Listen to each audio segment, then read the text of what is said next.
ఆటగదరా శివ అనగానే టక్కున గుర్తుకొచ్చేది తనికెళ్ల భరణి. ఆయన రాసిన శివ స్తుతిలోని తొలి లైన్ అది.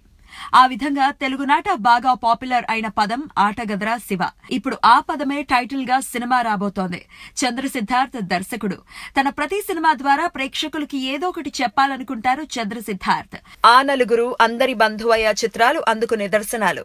దర్శకుడుగా ఆయనది విభిన్నమైన శైలి. ఇప్పుడు తాను చేస్తున్న సినిమాకు ఆటగదరా శివ అని నామకరణం చేశారు. ఆధ్యాత్మిక వైరాగ్యంతో కూడిన ఈ టైటిల్ ని తన కథకు ఎంచుకున్నారు అంటే ఇది ఖచ్చితంగా ఆ నలుగురు స్థాయి సినిమా అయ్యుండాలని పలువురు అభిప్రాయపడుతున్నారు. Wait and see.